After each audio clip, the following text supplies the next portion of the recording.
Dios te bendiga, bienvenidos a la Escuela Bíblica. Este es un espacio para que podamos facilitar recursos y para que podamos juntos crecer en el conocimiento de la palabra de Dios. El tema hoy es precisamente la Biblia, la palabra de Dios. Vamos a leer, empezando leyendo un texto que está en segunda carta de Timoteo, capítulo número 3, verso número 15. Nos narra la importancia de que los niños aprendan la palabra de Dios. Notan que aquí como le llama las Sagradas Escrituras. Es correcto llamarle las Sagradas Escrituras a la Biblia, las cuales te han dado la sabiduría para recibir la salvación que viene por confiar en Cristo Jesús. Y atentos al siguiente versículo número 16. Dice: toda la Escritura es inspirada por Dios y es útil para enseñarnos lo que es la verdad, para hacernos ver lo que está mal en nuestra vida, nos corrige cuando estamos equivocados y nos enseña a hacer lo que es correcto. Y el siguiente versículo nos dice: Dios la usa para preparar y capacitar a su pueblo para que haga toda buena obra. Entonces podemos resumir que la Biblia tiene una fuente que es Dios, es inspirada por Dios. La vamos a ver más adelante en detalle. Es inspirada por Dios, pero también tiene una metodología, enseñarnos lo que es la verdad, para hacernos ver lo que está mal en nuestra vida. Es una especie de espejo personal, si usted me lo permite decir de esa manera. Nos corrige cuando estamos equivocados y nos enseña a hacer lo que es correcto. Ahora, ¿cuál es el propósito final de saber la Biblia? Es preparar y capacitar a su pueblo para que haga toda buena obra. En la versión Reina Valera usa una expresión y es: a fin de que el hombre de Dios sea perfecto. Esto significa completo, maduro y sobre todo esté enteramente preparado para toda buena obra. Así que podemos llegar a la conclusión que la Biblia, según lo que ella misma dice, la llama las Sagradas Escrituras, la llama la Escritura, y tiene una fuente que es Dios, tiene una metodología que es enseñar, instruir, confrontar, pero también nos dice que tiene un propósito final, y es hacernos crecer en madurez, en conocimiento, para que hagamos, no solamente para que oigamos, sino para que hagamos toda buena obra. Esta forma de la Biblia es indudablemente una forma que podemos entender. La palabra Biblia viene de una palabra en griego que es biblios, que significa una colección de libros. De ahí sale la palabra española biblioteca. Entonces vamos a entender que Dios se revela a través de toda la historia de diferentes maneras.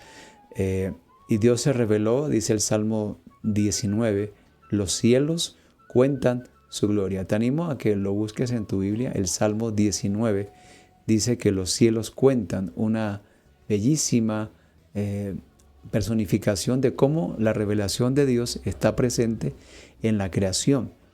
Entonces podemos llegar a decir que Dios se reveló en el pasado a través de todo lo creado para revelar la perfección de Dios, como dice el Salmo 19. Pero también se reveló a través de la ley de Moisés, que revela la santidad de Dios y revela la gravedad del pecado en relación a que ningún ser humano puede cumplir con las exigencias de Dios a través de los 10 mandamientos, a través de la ley ritual y a través de la ley ética que revela la ley de Moisés en el Antiguo Testamento. Pero en el Nuevo Testamento se revela a través de la persona maravillosa de nuestro Señor Jesucristo, es decir, la imagen visible del Dios invisible. Cristo es completamente Dios y completamente ser humano.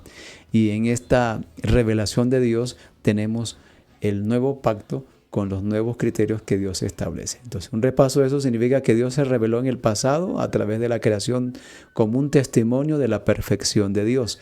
Se reveló a través de la ley de Moisés, que revela la santidad de Dios y la gravedad del pecado, pero también se reveló a través de Cristo. Después de esta revelación ya no existen más revelaciones. Después de Cristo como suprema revelación de Dios, ya no existe otras revelaciones más. Eso nos dice la palabra de Dios en Hebreos capítulo número 1. Hebreos capítulo número 1 Voy a ponerlo por acá para que lo podamos leer. Verso número 1 en adelante. Permítame aquí un momentico, ya vamos a mirarlo. Dice: Dios, habiendo hablado muchas veces y de muchas maneras en otro tiempo a los padres por los profetas, en los posteros días. ¿Cuándo son esos posteros días? En los posteros días, desde la época de Cristo hasta acá, estamos en los posteros días. Nos ha hablado por el Hijo, es decir, por Cristo, a quien constituyó heredero de todo y quien por asimismo hizo el universo. Entonces podemos decir que Dios nos habla por medio de Cristo. Esto es algo muy importante que siempre debemos tener en cuenta. Ok. La Biblia entonces tiene tres cosas que debemos nosotros saber, conocer y entender. La Biblia es inspirada por Dios. Significa de que Dios es el autor intelectual de la Biblia. La Biblia entonces revela, como leíamos ahí en el versículo inicial, que Dios es el autor intelectual. Pero Dios movió o Dios, inspiró a esas personas para que fueran sus escritores, sin perder su personalidad, su idioma, y precisamente porque tenían personalidad, tenían su idioma, no la perdieron cuando Dios los inspiró o los movió a escribir toda la Biblia. Más o menos se escribió durante 1500 años y cerca de 40 escritores hay en la Biblia. Hay de todo, hay personas, sabios como Salomón, pero también hay personas comunes y corrientes. Bueno, no voy a mencionarla porque la idea es que podamos leer un PDF que les voy a dejar al final del video. Dice entonces que también es infalible, significa que la Biblia está libre de cualquier error. No me refiero a los errores de la traducción, porque pueden haber algún tipo de errores en la traducción, lo cual nos lleva a estudiar un poquito más, pero los primeros escritos estuvieron completamente libres de cualquier error que la Biblia pudiera contener. Hoy tenemos cerca de unas 5,000 a 10,000 copias de la Biblia. Por ejemplo, de la Ilíada de Homero solamente hay como 300 a 500, pero de la Biblia tenemos como 7,000 más o menos, mal contadas copias de toda la Biblia. La Biblia también es inerrante, es autoridad en lo que afirma, es decir, no yerra. La Biblia no intenta demostrar la existencia de Dios, la da como algo que es real. La Biblia no es un libro científico, ni psicológico, ni místico. Hay gente que lo busca como un libro místico, psicológico, científico. Dice algunas cosas, algunas precisiones científicas que de pronto en otro día estudiaremos y analizaremos, pero no se trata precisamente de ser un libro científico o psicológico. Cuando tenemos en nuestras manos una versión de la Biblia, nos enfrentamos a los siguientes desafíos. El primer desafío que vamos a tener es que hay una distancia histórica. La Biblia tiene miles de años, más de 5,000, si mal no recuerdo, años de historia. Por ejemplo, hay diferentes imperios y eso significa que tiene un contexto histórico. Te estoy hablando de las distancias. También hay una distancia cultural. La cultura de ellos es diferente a la nuestra. La cultura de ellos es obviamente basado en una cultura oriental con cosas orientales, pero las costumbres eran diferentes. Y también tiene una distancia gramatical porque está escrito en otro idioma, el idioma griego y el idioma hebreo. Por eso hay que entender algunos significados de algunas palabras. Muy bien, el gran tema de toda la Biblia básicamente es que resuelve varias preguntas. Y la pregunta que básicamente resuelve la Biblia es, el gran tema es la salvación, pero la Biblia resuelve básicamente tres preguntas. Hay más, pero estas son las principales. ¿Quién es Dios? Dios revela a la Biblia que Dios es creador, que Dios es un Dios de carácter, es un Dios, sus obras, sus atributos, en fin. La Biblia también revela quién es el hombre, creado a la imagen de Dios, caído por el pecado, alejado de Dios, inventa sus propias religiones, pero también resuelve algo que dice en palabras muy sencillas, que el hombre es pecador por naturaleza. y revela finalmente quién es Cristo, el Salvador, el Redentor, el único camino, verdad y vida. Estos son los grandes temas de la Biblia. Hay más, pero estos son los grandes temas de la Biblia. Ahora, en esta sección vamos a ver cómo podemos nosotros abordarla, la Biblia. Entonces tenemos 17 libros históricos, 5 libros poéticos y 17 libros proféticos. Esto significa que los libros históricos irían desde Génesis hasta Esther. El estilo es narrativo, describen sucesos reales que ocurrieron. ¿Cómo debemos abordar ese tipo de libros? Desde Génesis a Esther debemos abordarlo de tipo de aprender la enseñanza, lo que ellos enseñan. Y debemos evitar espiritualizar o alegorizar el texto. Cuando abordamos los libros poéticos que van de Job, Salmos, Proverbios, Eclesiastés y Cantares, son 5, se trata el estilo cambia, se trata de la poesía oriental. Cada uno de ellos tiene un tema. Entonces, ¿qué presentan estos libros? Esta sección presenta las experiencias vividas de estos creyentes con temas como el sufrimiento, la sabiduría, la reflexión del fracaso, entre otros. ¿Cómo debemos abordar nosotros los libros poéticos? Hay que identificar el tema, hay que distinguir algunas imágenes como por ejemplo la comparación, la metáfora.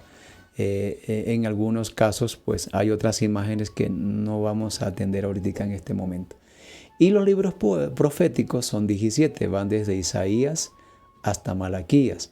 El estilo de estos libros son una combinación entre a veces texto narrativo, descriptivo, y a veces usa imágenes y símbolos y colores simbólicos. Están divididos los proféticos de los que profetizaron antes del cautiverio, durante y después del cautiverio. Bueno, ¿y cómo sabemos eso? Bueno, muy sencillo. Si te sabes 5 libros, ya lo vas a saber todo. Ageo, Zacarías y Malaquías, que están en el Antiguo Testamento, de lo que estamos viendo, profetizaron después que ellos regresaron del cautiverio babilónico. Daniel y Ezequiel profetizaron durante el cautiverio babilónico. Y los demás van a profetizar antes del cautiverio babilónico. El tema, se puede decir que el tema de los que profetizaron antes es arrepentimiento, los que profetizaron durante es esperanza y los que profetizaron después es compromiso. Bueno, ¿cómo debemos abordar los proféticos? Igual hay que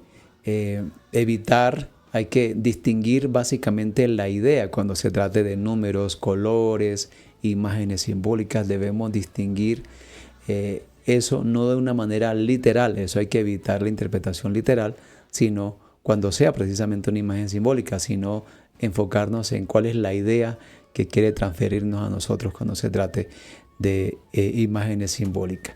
Ahora veamos las secciones del Nuevo Testamento. En estas secciones están 5 libros históricos, 21 cartas y un libro profético. Entonces vamos a mirarlas. Los libros históricos van desde Mateo, Marcos, Lucas, Hechos y Juan. Bueno, no en ese orden, pero son los 5 libros. Sí, Mateo, Marcos, Lucas, Juan y Hechos. Entonces, este estilo es también narrativo, pero hay cosas en el Nuevo Testamento, como por ejemplo las parábolas, las metáforas o las comparaciones, que ahí vamos a encontrar. ¿Cómo abordamos estos libros? Hay que aprender la enseñanza, igual evitar espiritualizar. También tenemos las 21 cartas. Estas cartas están destinadas a una iglesia que tenía algún tipo de problema y los apóstoles de la época intentaban resolver esos problemas que había en la iglesia. Igual debemos identificar el tema general de cada carta. Por eso se llaman epístolas, porque tenía un estilo, una forma, una estructura de escribir. Las epístolas se escribían primero unos saludos, quién escribía, a quién le mandaba saludo, luego venía una especie de bendición apostólica, luego venía una parte, digamos, teológica, y lo que sigue era una parte práctica. Esa es básicamente la estructura de todas las cartas, excepto Hebreos, que empieza al revés. Y los libros proféticos del Nuevo Testamento es uno solo, Apocalipsis. Este libro tiene un estilo de imágenes, colores simbólicos, es decir, mucho de lo que está en Apocalipsis no es literal, sino simbólico. ¿Cómo abordamos Apocalipsis? Bueno, hay que distinguir la idea principal de las imágenes, colores y símbolos. Entonces, cuando habla de una gran bestia y un gran dragón, puede parecer mito, puede parecer otra cosa, pero en realidad está representando algo, está transfiriendo una idea, un mensaje. En eso debemos enfocarnos, en la idea, en el mensaje que transfiere. Hay que evitar tomar el Apocalipsis y entenderlo de una manera literal. Muy bien, este estilo, ¿cómo podemos estudiar la Biblia? Este estilo se llama acercamiento devocional. Hay otras maneras de estudiar, hay varias maneras de estudiar la Biblia, pero en este caso te quiero enseñar este que es bastante sencillo. Si tienes problemas con este, pues podemos buscar otro que sea mucho más sencillo. Por ahora vamos a intentar explorar este que es acercamiento devocional. Tiene 4 partes. Primera parte, ¿quién es Dios en el texto? La segunda parte, encontrar la buena noticia. La tercera parte es, ¿qué tiene que ver eso con nosotros, nuestra realidad?